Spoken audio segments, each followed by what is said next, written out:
ഇറാന്റെ hacking ഗ്രൂപ്പായിട്ടുള്ള ഹന്താല group ഇന്നലെ കുറച്ചുകൂടെ ഇമേജസും വീഡിയോസും പുറത്തുവിട്ടിട്ടുണ്ട്. അതായത് ഇസ്രായേലി മൊസാദ് ഏജന്റുമാരുടെ അല്ലെങ്കിൽ അവരുടെ സീനിയർ ഓഫീസേഴ്സിന്റെ വീടുകളും അവരുടെ ഓഫീസുകളും അതുപോലെ തന്നെ ഇസ്രായേലിന്റെ സുരക്ഷാ കൗൺസിലിന്റെ ഭാഗങ്ങളായിട്ടുള്ള ആളുകളുടെ വീടുകൾ, അവരുടെ പൈലറ്റ്സിന്റെ വീട്, അവരുടെ ഓഫീസുകളൊക്കെയാണ് അതിന്റെ ഏരിയൽ വ്യൂ അടക്കമുള്ള കംപ്ലീറ്റ് വീഡിയോ ഇമേജസും ആണ് പുറത്തോട്ട് വിട്ടിട്ടുള്ളത്. ഇതേ ഗ്രൂപ്പായിരുന്നു കഴിഞ്ഞ ആഴ്ച IDF ഹെഡിന്റെ പേഴ്സണൽ ഡാറ്റ വരെ ഹാക്ക് ചെയ്ത് അതിലൂടെ ആൾ നടത്തിയിട്ടുള്ള സകല ഡീലുകളുടെയും അതുപോലെ തന്നെ ഗൾഫ് കൺട്രീസുമായിട്ടുള്ള സകല ഡീലുകളുടെയും ഒക്കെ ഇമേജസും ഫോട്ടോസും അതിൻ്റെ ഡാറ്റാസും പുറത്തു വിട്ടിട്ടുണ്ടായിരുന്നു. അതേ ഗ്രൂപ്പ് തന്നെയാണ് ഇപ്പം മൊസാദിൻ്റെ അതുപോലെ തന്നെ ഇസ്രായേലിൻ്റെ IDF മറ്റ് സീനിയർ ഓഫീസേഴ്സിൻ്റെ ഒക്കെ വീടുകളുടെയും ഒക്കത്തിൻ്റെയും വിത്ത് ലൊക്കേഷൻ അടക്കമുള്ള സകല ഡീറ്റെയിൽസും പുറത്തോട്ട് വിട്ടിട്ടുള്ളത്. അന്താരാഷ്ട്ര ആണവോർജ ഏജൻസി ആയിട്ടുള്ള IAEA ഇന്നലെ ഒരു പ്രസ്താവന പറഞ്ഞിട്ടുണ്ട്. അതായത് ഇസ്രായേലും അതുപോലെ തന്നെ അമേരിക്കയും ഇറാനെതിരെ ഇത്തരത്തിലുള്ള ഭീഷണികളും അല്ലെങ്കിൽ സൈനിക ഉപരോധങ്ങളും സൈനിക രീതികളൊക്കെ ആയിട്ട് മുന്നോട്ട് പോവുകയാണെങ്കിൽ ഇറാൻ ഏത് രീതിയിലാണ് തിരിച്ചടിക്കുക എന്ന് പറയാൻ പറ്റില്ല. അവരുടെ കയ്യിലുള്ള യുറേനിയം വെച്ചിട്ടുള്ള ആണവ ആയുധ നിർമ്മാണം എവിടെ എത്തി എന്തെത്തി എന്ന് നമ്മൾ ആഴ്ചകളോ അല്ലെങ്കിൽ മാസങ്ങളോ എന്ന് പറയുന്നതൊന്നുമല്ല സത്യാവസ്ഥ. അതിനേക്കാൾ വലിയ പലതും ഒളിഞ്ഞിരിപ്പുണ്ട് എന്നുള്ള രീതിയിലൊരു പ്രസ്താവന പറഞ്ഞിട്ടുണ്ട്. സൈനിക രീതിയായിട്ട് മുന്നോട്ട് പോവുകയാണെങ്കിൽ ഇറാന്റെ തിരിച്ചടി സഹിക്കാൻ പറ്റാത്തതായിരിക്കും എന്നാണ് IAEA ഡയറക്ടർ ഇന്നലെ പ്രസ്താവന പറഞ്ഞിട്ടുള്ളത്. ഇതേ സമയം തന്നെയാണ് റഷ്യയുടെ സെക്യൂരിറ്റി കൗൺസിൽ ഇന്നലെ ഒരു പ്രസ്താവനയും കൂടെ പുറത്തിറക്കിയിട്ടുണ്ട്.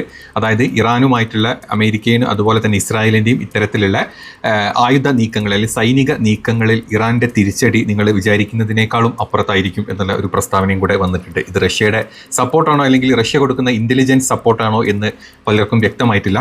അപ്പോൾ നമ്മൾ ഇപ്പം ഈ ഒരു അപ്ഡേറ്റിൽ കുറച്ച് 3-4 കാര്യങ്ങളെ പറ്റിയാണ് സംസാരിക്കാൻ പോകുന്നത്. മാക്സിമം സ്റ്റാർട്ടിങ്ങിൽ തന്നെ നിങ്ങളുടെ സപ്പോർട്ടും ലൈക്കും ഒക്കെ തരിക. അപ്പോൾ നമുക്ക് ഇറാൻ്റെ ഈ ഹന്താല എന്ന് പറഞ്ഞിട്ടുള്ള ഇറാൻ്റെ ഹാക്കേഴ്സ് ഗ്രൂപ്പ് ഉണ്ട്. അവർ കഴിഞ്ഞ കുറച്ച് ദിവസങ്ങളായിട്ട് പല രീതിയിലുള്ള ഫയലുകളും പല കാര്യങ്ങളും ഹാക്ക് ചെയ്യുന്നുണ്ട് ഇൻ്റർനാഷണൽ ലെവലിൽ. നമ്മൾ 2 വീഡിയോ അവരുടെ ഇത് മുമ്പ് ചെയ്തിട്ടുണ്ട്. അവരുടെ ഫസ്റ്റ് വീഡിയോയിൽ ഉണ്ടായിരുന്നത് അമേരിക്കൻ സെൻട്രൽ കമാൻഡിലെയും അതുപോലെ തന്നെ അമേരിക്കൻ ചില ഗ്രൂപ്പുകളുടെയും അല്ലെങ്കിൽ സൈനിക ഉദ്യോഗസ്ഥരുടെയും ഒക്കെ ഇതായിരുന്നു അവർ ഫസ്റ്റ് ഹാക്ക് ചെയ്തിരുന്നത്. സെൻട്രൽ കമാൻഡിൻ്റെ ഹെഡിൻ്റെ ഒരു പേഴ്സണലി കംപ്ലീറ്റ് അയാളെ വലിച്ചു കയറുന്ന രീതിയിലുള്ളത് ഹാക്ക് ചെയ്തിരുന്നു. അതിനുശേഷം FBI ഡയറക്ടർ കാഷ് പട്ടേലിൻ്റെ കുറേ ഫയൽസാണ് പിന്നെ ഹാക്ക് ചെയ്തിരുന്നത്. അത് ഭയങ്കരമായിട്ട് ഔട്ട് ചെയ്തിട്ട് അതിൻ്റെ കുറേ ഫോട്ടോസും കാര്യങ്ങളൊക്കെ പുറത്തു വന്ന് നമ്മൾ 2 ആഴ്ച മുമ്പാണ് വീഡിയോ ചെയ്തിരുന്നത്. അത് കഴിഞ്ഞ് അവർ കഴിഞ്ഞ ദിവസം IDF അതായത് ഈ ഇസ്രായേലി ഡിഫൻസ് ഫോഴ്സിൻ്റെ മുൻ ഹെഡിൻ്റെ കൗൺസിൽ ഹെഡിൻ്റെ ഒരു പേഴ്സണൽ ഡാറ്റാസ് അടക്കമുള്ള കംപ്ലീറ്റ് ഫയൽ അവർ ഹാക്ക് ചെയ്തിരുന്നു. അതിൻ്റെ ഭാഗത്തായിരുന്നു കാണിച്ചിരുന്നത് ഇവർ ഇസ്രായേൽ ഏത് രീതിയിലാണ് ഖത്തറുമായിട്ടും അല്ലെങ്കിൽ ജോർദാനുമായിട്ടും ഒക്കെ ഉള്ള സഹകരണം ഏത് രീതിയിലായിരുന്നു, അവരുടെ ഡിസ്കഷൻസും അവർ തമ്മിലുള്ള കൂടിക്കാഴ്ചകളുടെ ഡാറ്റകളും ഒക്കെ പുറത്തു വിട്ടുകൊണ്ടായിരുന്നു അവരുടെ മറ്റൊരു ഹാക്കിംഗ്. അന്ന് അവർ പറഞ്ഞിരുന്നു 19,000 ഫയലുകളാണ് അവർ ഹാക്ക് ചെയ്തിട്ടുള്ളത്. വരും ദിവസങ്ങളിൽ ഒന്നൊന്നായിട്ട് അവരത് റിലീസ് ചെയ്യും എന്നാണ് പറഞ്ഞിരുന്നത്. അപ്പം ഇന്നലെ അവർ മറ്റൊരു ഫയലും കൂടെ റിലീസ് ചെയ്തിട്ടുണ്ട്. ആ റിലീസ് ചെയ്ത ഫയലിൽ പറഞ്ഞിട്ടുള്ളത് ഇസ്രായേലിൻ്റെ സുരക്ഷാ ശൃംഖലകളിൽ നുഴഞ്ഞു കയറിയിട്ടായിരുന്നു അവരുടെ പ്രധാന വിവരങ്ങൾ അവർ ചോർത്തിയെടുത്തിട്ടുള്ളത്. ഇതിൽ കാണിച്ചിട്ടുള്ള ഈ വീഡിയോസും ഒരുപാട് വീഡിയോസ് വന്നിട്ടുണ്ട് കേട്ടോ. ഞാൻ മൊത്തം പ്ലേ ചെയ്യുന്നില്ല. ഒരുപാട് വീഡിയോസും അതിൻ്റെ ഇമേജസും പുറത്തു വന്നിട്ടുണ്ട്.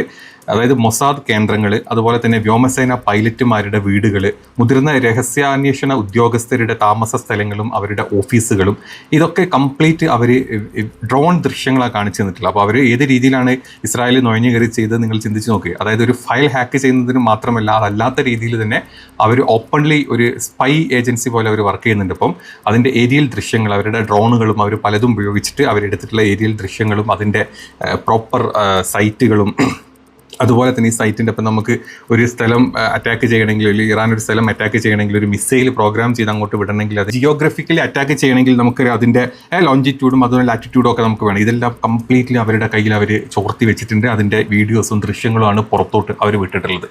അപ്പം ഇത് വിടുക എന്നുള്ളത് ഷിൻബെറ്റ് കൗണ്ടർ ടെറർ മേജർമാരുടെ വിവരങ്ങളും ഇതിൽ ഉൾപ്പെടുന്നതായിട്ട് അവർ പ്രഖ്യാപിച്ചിട്ടുണ്ട്. അതായത് ഇസ്രായേലിൻ്റെ തന്നെ ഷിൻബെറ്റ് കൗണ്ടർ ടെറർ മാനേജർമാരുടെ വിവരങ്ങളും ഇതിൽ ഉൾപ്പെട്ടിട്ടുണ്ടായിട്ടാണ് അവർ പറഞ്ഞിട്ടുള്ളത്. ഇവരുടെ പ്രവർത്തന രീതി എന്ന് പറഞ്ഞു കഴിഞ്ഞാൽ ഏതാനും മാസങ്ങളായിട്ട് ഇവർ ഈ പരിപാടി ചെയ്തു തുടങ്ങിയിട്ടുണ്ട്. ഇവർ ലോക്കൽ കൊളാബറേറ്റേഴ്സ് അവർക്കുണ്ട് അവിടെ എല്ലാ സ്ഥലങ്ങളും. അവരുടെ സഹായത്തോടെയാണ് ഇത്തരം ദൃശ്യങ്ങൾ അവർ പകർത്തിയെടുത്തിട്ടുള്ളത് എന്നാണ് പറയുന്നത്. ഉന്നത ഉദ്യോഗസ്ഥരുടെ യാത്രാ വഴികൾ, അവരുടെ ദിനചര്യകൾ, സഞ്ചാര രീതികൾ എന്നിവ കൃത്യമായിട്ടാണ് അവർ നിരീക്ഷിച്ച് അവരിപ്പം അതിൻ്റെ ഡീറ്റെയിൽസ് പുറത്തോട്ട് വിട്ടിട്ടുള്ളത്. ഇതിൻ്റെ ഒരു വ്യാപനം എന്ന് പറഞ്ഞു കഴിഞ്ഞാൽ ഇസ്രായേലിൻ്റെ സുരക്ഷാ സംവിധാനങ്ങൾക്കുള്ളിൽ തങ്ങൾക്ക് എത്ര വലിയ സ്വാധീനം ഉണ്ട് എന്ന് കാണിക്കുന്ന രീതിയിലാണ് ഇത്തരം വിവരങ്ങൾ പൗട്ടായിട്ടുള്ളത്. എൻക്രിപ്റ്റഡ് ചാനലുകൾ വഴി തങ്ങളുമായിട്ട് ബന്ധപ്പെടാനുള്ള ആളുകൾക്ക് ആവശ്യപ്പെട്ടുകൊണ്ടിരിക്കുന്നുണ്ട്. ഇവർ റിക്രൂട്ട്മെൻറ്റ് കോളും ഇതിൽ അവർ നടത്തിയിട്ടുണ്ട്. അവരുടെ ഇതിലോട്ട് റിക്രൂട്ട്മെൻറ്റ് കോൾ വരെ അവരിപ്പം നടത്തിയിട്ടുണ്ട്. അപ്പം ഇതിൻ്റെ ഈ അവകാശവാദങ്ങളെ സൈഡ് എത്രത്തോളം ഇസ്രായേലിൻ്റെ സൈഡിൽ നിന്ന് ഒരു തരത്തിലുള്ള പ്രതികരണങ്ങൾ ഇതുവരെ വന്നിട്ടില്ല. അവരിതിനെപ്പറ്റി ചില മൊസാദിനെ വെച്ച് അന്വേഷിപ്പിച്ചുകൊണ്ടിരിക്കുകയായിരിക്കും. ഏതായാലും നമുക്കൊരു കാര്യം മനസ്സിലാവും, ഇറാൻ്റെ ലിമിറ്റഡ് പരിധി വെച്ചിട്ടുള്ള അവരുണ്ടാക്കിയിട്ടുള്ള മിസൈലുകൾ അവർ ഏത് രീതിയിലാണ് ഇസ്രായേലിലോട്ട് തൊടുത്തു വിട്ടത് നമുക്കറിയാം. IDF-ൻ്റെ ഒരു കംപ്ലീറ്റ് ഒരു ഓഫീസ് തകർന്നു വീണ, ഒരു മിസൈൽ കൊണ്ട് തകർന്നു വീണതിൻ്റെ ദൃശ്യങ്ങളും വീഡിയോസും ഒക്കെ നമ്മൾ തന്നെ ഒരു വീഡിയോയിൽ നമ്മൾ പുറത്തു വിട്ടിരുന്നു. അതുപോലെ തന്നെ ഇപ്പം ഇവരുടെ ഒരു അയൺ ഡോം സിസ്റ്റം, ഇസ്രായേലിന് അങ്ങനത്തെ ഒരു സിസ്റ്റം ഉണ്ടായിരുന്നില്ല എങ്കിൽ ഇപ്പം ഒരു 10 മിസൈൽ അങ്ങോട്ട് വിടുന്ന സമയത്ത് ഒരു 6 വരെ ഇസ്രായേൽ തടുക്കുന്നുണ്ട്. ബാക്കി 2, 3, 4 വെച്ചിട്ടാണ് ഇസ്രായേൽ വീണുകൊണ്ടിരിക്കുന്നത്. അത് തന്നെ ഇപ്പോൾ ഏകദേശം അയൺ ഡോം സിസ്റ്റമൊക്കെ തീർന്നുകൊണ്ടിരിക്കുകയാണ്. അത് റീഫിൽ ചെയ്യാനാണ് ഇപ്പോൾ ഈ ദിവസങ്ങളിലൊക്കെ അമേരിക്കയും ഇസ്രായേലും പെടാപ്പാട് പെട്ടുകൊണ്ടിരിക്കുന്നത്. അപ്പം എത്ര അക്യുറേറ്റ് ആയിട്ടായിരിക്കും ഇറാൻ അങ്ങോട്ട് ആക്രമിക്കും നടക്കുന്നത് നമ്മൾ ആലോചിക്കണം. തിരിച്ച് ഇറാനിലോട്ടും ഇതുപോലെ തന്നെ മൊസാദ് നുഴഞ്ഞു കയറിയിട്ടാണ് ഇവിടുത്തെ കമ്പനിയുടെ പോലത്തെ മറ്റ് പല ഉദ്യോഗസ്ഥരുടെയും താവളങ്ങൾ അല്ലെങ്കിൽ അവരുടെ വീടുകൾ കണ്ടുപിടിച്ച് അങ്ങോട്ട് കറക്റ്റായിട്ട് ഇവന്മാർ എയർ സ്ട്രൈക്ക് ചെയ്തുകൊണ്ടിരിക്കുന്നത്. തിരിച്ച് ഇറാൻ എയർ സ്ട്രൈക്കിന് പകരം മിസൈൽ സ്ട്രൈക്കാണ് ചെയ്തുകൊണ്ടിരിക്കുന്നത്. അതുകൊണ്ട് തന്നെ അതിലുള്ള ഒരു എയർ സ്ട്രൈക്കും മിസൈൽ സ്ട്രൈക്കും തമ്മിലുള്ള വ്യത്യാസമുണ്ട്. എയർ സ്ട്രൈക്ക് കുറേയും കൂടെ നേരിട്ട് പോയി അടിക്കുന്നത്. ഇറാൻ ആ ഒരു ഓപ്ഷൻ ഇല്ല. എയർ ഫൈറ്റർ ജെറ്റുകളും കാര്യങ്ങളും ഒന്നും പ്രോപ്പറായിട്ട് ഇല്ലാത്തത് കൊണ്ട് ഇവർ മിസൈൽ വിട്ടിട്ടാണ് അങ്ങോട്ട് സ്ട്രൈക്ക് ചെയ്യുന്നത്. അപ്പം ഏത് രീതിയിലാണ് ഇറാൻ്റെ ഇത്തരത്തിലുള്ള ഒരു അറ്റാക്ക് നമുക്ക് വളരെ വ്യക്തമായിട്ട് മനസ്സിലാവും. ജിയോഗ്രഫിക്കലി കംപ്ലീറ്റ് ഡാറ്റ ഇറാൻ്റെ കയ്യിലുണ്ട്. പോരാത്തതിന് റഷ്യയുടെയും അതുപോലെ തന്നെ ചൈനയുടെയും മറ്റ് സാറ്റലൈറ്റ് സപ്പോർട്ടും ഇറാൻ്റെ കയ്യിലുണ്ട്. അപ്പോൾ ഇങ്ങനെയാണ് അടിച്ചുകൊണ്ടിരിക്കുന്നത്. അപ്പം ഇനിയും കൂടുതൽ ദൃശ്യങ്ങളും മറ്റ് വീഡിയോസും പലരുടെയും മറ്റു തരത്തിലുള്ള ഒരുപാട് ഡീറ്റെയിൽസ് പുറത്ത് വരാനുണ്ട് എന്ന് പറയുന്നുണ്ട്. നമുക്ക് നോക്കാം, അത് വന്നുകൊണ്ടിരിക്കും ഇനിയുള്ള ദിവസങ്ങളിൽ. മറ്റൊരു ന്യൂസിനെ പറ്റി പറയാനാണെങ്കിൽ director of international atomic energy ഏജൻസിയുടെ IAEA ഡയറക്ടർ ഇന്നലെ ഒരു പ്രസ്താവന പറഞ്ഞിട്ടുണ്ട്. ആ പ്രസ്താവനയിൽ ഇങ്ങനെയാണ് പറഞ്ഞിട്ടുള്ളത്, ഇറാൻ്റെ ആണവോർജ പദ്ധതികളെ പറ്റിയിട്ടാണ്. അതായത് ഇറാൻ്റെ ആണവ പദ്ധതികളിൽ സുതാര്യത ഉറപ്പുവരുത്താൻ വേണ്ടിയിട്ടാണ് IAEA ആവശ്യപ്പെട്ടിട്ടുള്ളത്. ഇറാൻ്റെ ഭാഗത്തു നിന്നും സഹകരണങ്ങൾ തുടക്കത്തിലൊക്കെ ഉണ്ടായിരുന്നു. പിന്നെ മൊത്തത്തിൽ നമുക്കറിയാം ഏത് രീതിയിലാണ് ഇത്തരത്തിലുള്ള സഹകരണങ്ങൾ ഇറാൻ്റെ സൈഡിൽ നിന്ന് മാറിയത്. അതിൽ അമേരിക്കയും ഇസ്രായേലും ഏത് രീതിയിൽ കളിച്ചിട്ടുണ്ട് എന്ന് നമുക്ക് എല്ലാവർക്കും പച്ചവെള്ളം പോലെ അറിയുന്ന കാര്യങ്ങളാണ്. ഇതിൽ പ്രധാനപ്പെട്ട പോയിന്റുകൾ പുള്ളി പറഞ്ഞിട്ടുള്ളത്, ആണവ സാങ്കേതിക വിദ്യ എങ്ങനെ കൈകാര്യം ചെയ്യണമെന്ന് ഇറാന് നല്ലപോലെ പഠിച്ചു കഴിഞ്ഞിട്ടുണ്ട് ഈ സമയം കൊണ്ട്. കെട്ടിടങ്ങളോ ലാബുകളോ തകർത്താലും ആ അറിവ് ഇറാൻ്റെ സൈഡിൽ നിന്ന് നശിപ്പിക്കാൻ നമ്മളെ കൊണ്ട് പറ്റില്ല എന്നാണ് അവർ പറഞ്ഞിട്ടുള്ളത്. ഭൂഗർഭ നിലയങ്ങളിൽ ഇറാൻ്റെ ഭൂഗർഭ നിലയങ്ങളിൽ പലതവണ അമേരിക്കൻ ആക്രമണങ്ങൾ നടത്തിയിട്ടുണ്ട്. കേന്ദ്രങ്ങളും പർവ്വതങ്ങളിലും അവിടെയും ഇവിടെയൊക്കെ അതിന് ആക്രമണങ്ങൾ നടത്തിയിട്ടുണ്ടെങ്കിലും ഭൂമിക്കടിയിലെ അതീവ സുരക്ഷിതയുള്ള ഒരു സ്ഥലത്താണ്, ഈ സാധാരണ ബോംബുകൾ കൊണ്ടൊന്നും ഒന്നും ചെയ്യാൻ പറ്റാത്ത സ്ഥലത്താണ് ഇറാൻ ഇത് സൂക്ഷിച്ചു വെച്ചിരിക്കുന്നത് എന്നാണ് ഇവർ പറഞ്ഞിട്ടുള്ളത്. അതുമാത്രമല്ല, ഒരു സൈനിക നീക്കം ഇറാനെ കൂടുതൽ പ്രകോപിപ്പിക്കുന്നു. അവർ പരസ്യമായി തന്നെ ആണവായുധങ്ങൾ നിർമ്മിക്കാൻ ശ്രമിക്കുകയും ചെയ്യും. അതിൽ അവർ സക്സസ് ആവുകയും ചെയ്യും. അത് നമ്മളിപ്പോൾ അടുത്ത് കാണേണ്ടി വരും എന്നുള്ള ഒരു വിലയിരുത്തലാണ് പുള്ളി പറഞ്ഞിട്ടുള്ളത്. പുള്ളി പറഞ്ഞിട്ടുള്ള മറ്റൊരു കാര്യം കൂടെ ഉണ്ട്, ഇറാൻ ആണവായുധം കൈവശപ്പെടുത്താൻ ആഴ്ചകളോ മാസങ്ങളോ മാത്രം അകലെയല്ല എന്നാണ് പറഞ്ഞിട്ടുള്ളത്. അതായത് കൈവരിച്ച് കഴിഞ്ഞു, അതല്ലെങ്കിൽ നിങ്ങൾ വിചാരിച്ച അത്രയല്ല, ഒരുപാട് കാലങ്ങൾ മാറണം എന്ന് 2 രീതിയിൽ ഇതിനെ ആളുകൾ എടുത്ത് സംസാരിക്കാൻ പറ്റും.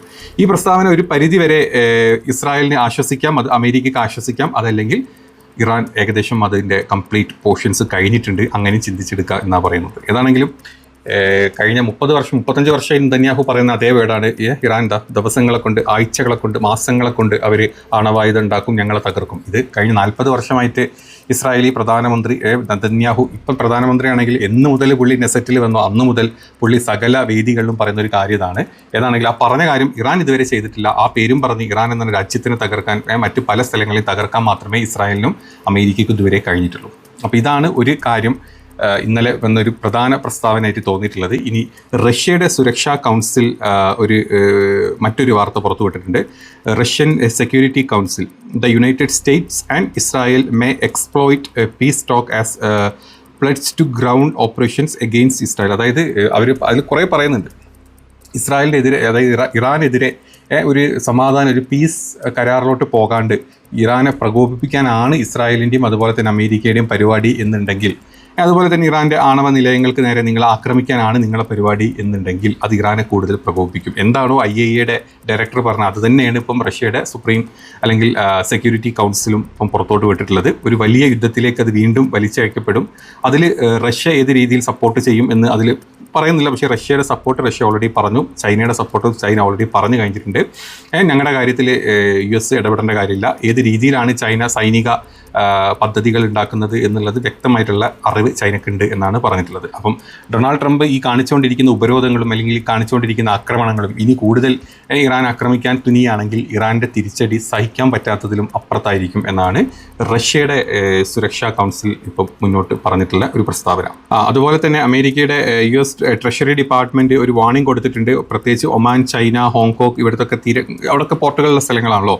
ഇവിടെയൊക്കെ അതുപോലെ തന്നെ യുണൈറ്റഡ് അറബ് എമിറേറ്റ്സിനൊക്കെ against dealing with Iranian currency, നിങ്ങൾ ഏതെങ്കിലും രീതിയിൽ ഇറാനിയൻ കറൻസി വെച്ചിട്ട് ഡീൽ ചെയ്തെങ്കിൽ ഇറാനുമായിട്ടുള്ള ഏതെങ്കിലും ചരക്ക് നീക്ക ബന്ധങ്ങളിൽ ഏർപ്പെട്ടിട്ടുണ്ടെങ്കിൽ അത് പൂർണ്ണമായിട്ടും സ്ട്രിക്ട്ലി അവോയ്ഡ് ചെയ്യണം. അത് സ്ട്രിക്ട്ലി ഞങ്ങൾ ബാൻ ചെയ്തിട്ടുള്ളത് എന്നുള്ള രീതിയിൽ അമേരിക്കയുടെ ട്രഷറി വകുപ്പിൻ്റെ സൈഡിൽ നിന്ന് ഒരു ഇത് വന്നിട്ടുണ്ട്. കാരണം പിടിച്ചെടുക്കാൻ പറ്റുന്നില്ല, യുദ്ധത്തിൽ പിടിച്ചെടുക്കാൻ പറ്റില്ല. അപ്പോൾ ഇനി ഇങ്ങനത്തെ കാര്യങ്ങൾ പറഞ്ഞ് മറ്റു രാജ്യങ്ങളെ പേടിപ്പിക്കുക, ഇറാനുമായിട്ടുള്ള എണ്ണ വ്യാപാര ബന്ധങ്ങളൊക്കെ സ്റ്റോപ്പ് ചെയ്യാൻ അമേരിക്ക കാണിച്ചു കൂട്ടുന്ന ഓരോ പരിപാടികളാണ് എന്ത് ചെയ്തിട്ടും അങ്ങോട്ട് വെളുക്കണില്ലാത്ത ഒരവസ്ഥ. ട്രംപ് എന്ത് ചെയ്തു കഴിഞ്ഞാലും അത് ലോകമണ്ടത്തരമായിട്ട് മാറുന്ന ഒരവസ്ഥ. ഒരു മരമണ്ടൻ, ലോകമണ്ടൻ സ്വയം മണ്ടത്തരം കാണിച്ചിട്ട് ഒരു വലിയ രാജ്യത്തിന് വെറും മണ്ടൻ രാജ്യങ്ങൾ അവിടുത്തെ ഭരണാധികാരികളെങ്കിൽ അവിടുത്തെ മറ്റ് സേനാ വിഭാഗത്തിന് വെറും മണ്ടൻ സേനാക്കി മാറ്റിക്കൊണ്ടിരിക്കുന്ന ഒരു പരിപാടികളാണ് കഴിഞ്ഞ കുറച്ച് ദിവസമായിട്ട് നമ്മൾ കണ്ടുകൊണ്ടിരിക്കുന്നത്. അപ്പോൾ ഇങ്ങനെ കുറച്ച് അപ്ഡേറ്റുകൾ ഇന്നലെ രാത്രി വന്നതാണ്. ഈ രാത്രി വന്ന അപ്ഡേറ്റുകളാണ്. ഇതേ സമയത്ത് ഹെസ്ബുള്ളയുടെ, അതായത് നമുക്കറിയാം എത്രത്തോളം ലെബനോനിൽ ഇസ്രായേൽ ആക്രമിച്ചുകൊണ്ടിരിക്കുന്നുണ്ട്, അതിന് ബദലായിട്ട് ഹിസ്ബുള്ള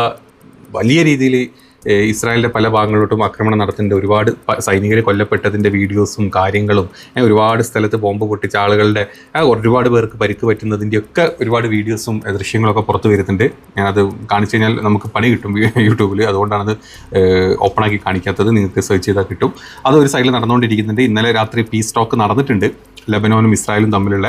അതിൻ്റെ ഔട്ട്കം എന്താണെന്നുള്ളത് ഞാൻ കണ്ടിട്ടില്ല. ഞാൻ വീഡിയോ ചെയ്യുന്നവരെ ഞാൻ അറിഞ്ഞിട്ടില്ല അതിൻ്റെ ഡീറ്റെയിൽസ് എന്താണെന്നുള്ളത്. നമുക്ക് ഏതായാലും ആ മൊത്തം അപ്ഡേറ്റ് വെച്ചിട്ട് മറ്റൊരു വീഡിയോ ഇന്ന് കുറച്ച് കഴിഞ്ഞിട്ട് ചെയ്യാം. അപ്പം വീഡിയോ ഇഷ്ടപ്പെട്ടെങ്കിൽ മാക്സിമം സപ്പോർട്ട് ചെയ്യാം. ശരി.